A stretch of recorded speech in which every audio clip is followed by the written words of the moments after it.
Bonjour, aujourd'hui je vais vous montrer comment faire une boîte en carton sur mesure avec un graveur laser, sauf qu'on pourrait le faire aussi avec une cricotte ou bien le faire avec une paire de ciseaux.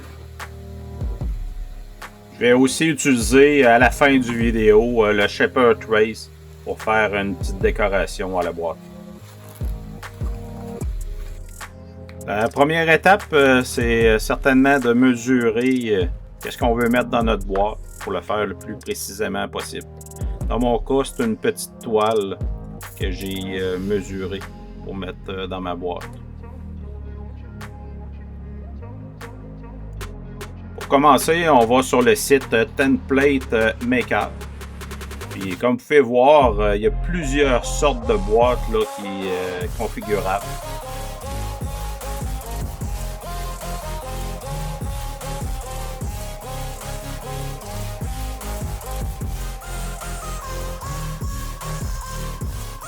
Dans ma présentation, je vais utiliser la boîte Shallow Box.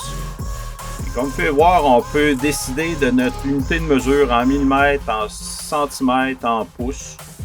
On met la longueur, la largeur, la hauteur de notre boîte. On rentre aussi l'épaisseur de notre carton.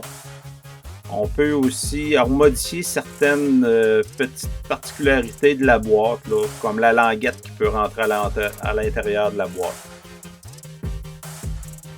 Quand on a tout rentré nos configurations, on clique sur Create. Ça va nous donner notre fichier. Il y a quand même plusieurs formats de fichiers, là. Il y a un fichier qui est plus adapté pour le graveur laser, un pour les cricottes, en PDF.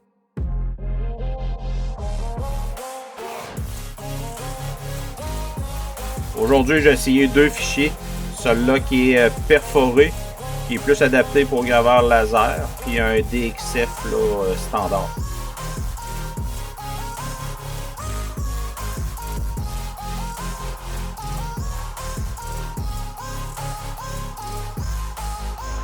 Le site est gratuit. On peut supporter Template Maker en laissant un pourboire.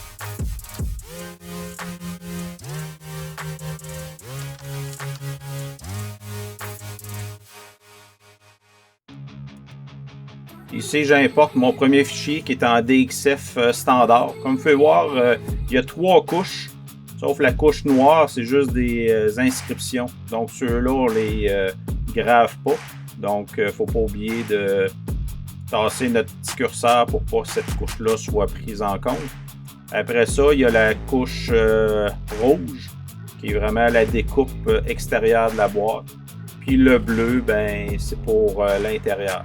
Moi, dans mon cas, la couche bleue, je l'ai vraiment mis beaucoup plus faible, juste pour faire un trait, puis aider à plier la boîte à cet endroit-là.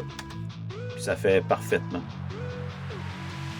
Je ne l'ai pas filmé, sauf que j'ai changé de position la couleur bleue et la couleur rouge pour qu'il fasse les traits en premier, puis qu'il termine comme la logique, là, qui termine par la découpe qui est en rouge.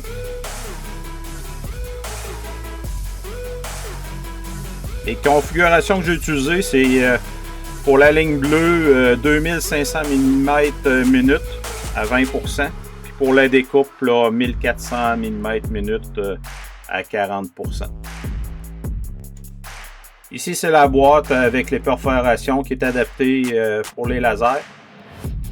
Donc, c'est les mêmes configurations pour le laser, là, donc 1400 mm minute à 40%. Ouais, j'avais oublié de vous dire que quand on crée le fichier sur Template Maker, on peut décider de la longueur de nos perforations.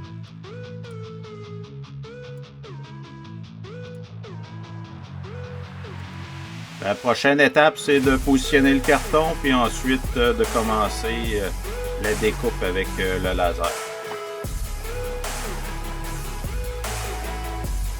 Le premier que j'ai découpé, c'est avec le fichier DXF standard. Donc, vous pouvez voir les lignes blanches parce que le carton il est rouge des deux côtés, mais le centre il est blanc.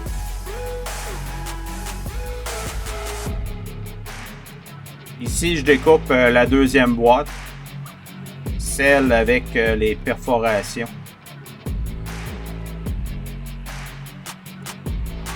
Je J'aime un peu moins avec les perforations. Ça rend la boîte un petit peu plus fragile, puis les trous sont quand même visibles. Donc l'avantage, c'est beaucoup plus facile à plier en ligne droite.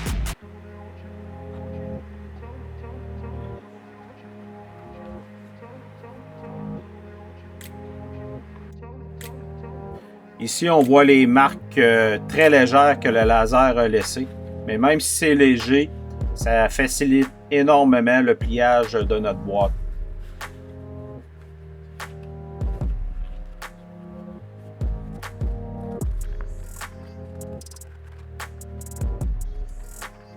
Donc, on plie sur toutes les lignes.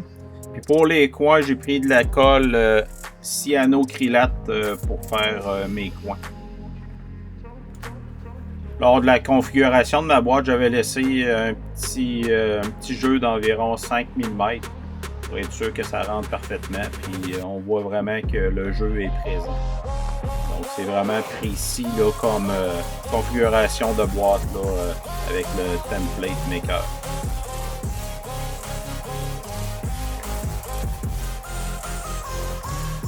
L'autre boîte avec les perforations s'assemble de la même façon.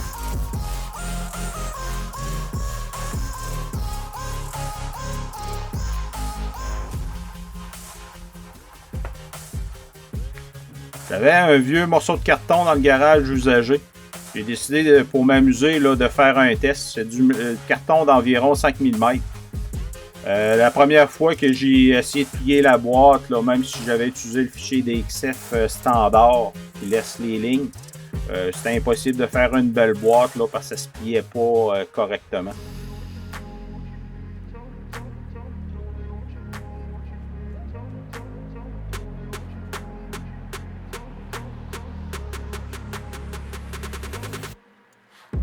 J'ai pensé d'écraser le joint pour voir si ça faisait une différence pour ensuite plier la boîte.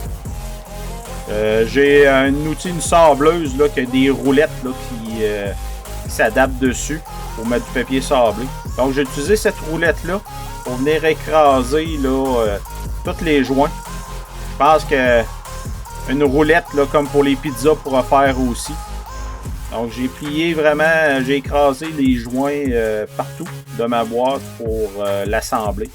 Ça fait vraiment une différence. Là, j'ai été capable d'assembler la boîte.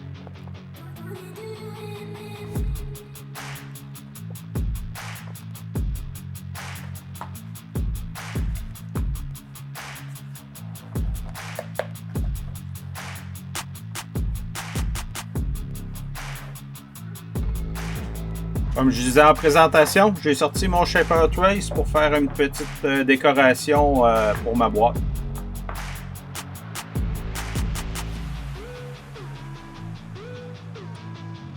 Donc j'ai fait mon dessin avec mon crayon.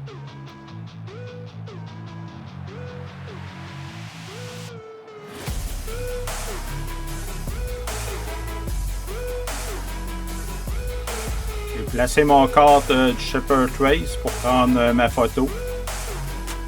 Par la suite, j'ai pu vérifier si mon image était correcte ou pas.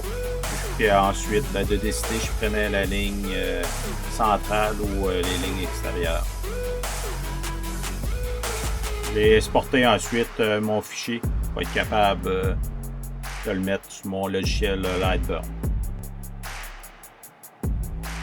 Pour la découpe, j'ai utilisé les mêmes paramètres, même si le carton était vert, ça fait parfaitement.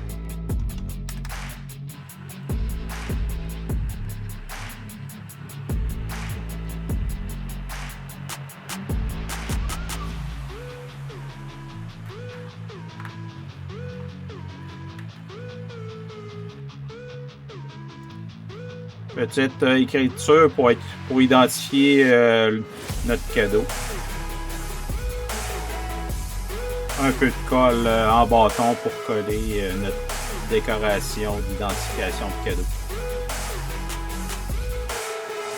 Merci d'avoir écouté mon vidéo sur la construction d'une boîte en carton sur mesure. Si vous voulez plus de détails sur le Shaper Trace, j'ai une autre vidéo dédiée à ça.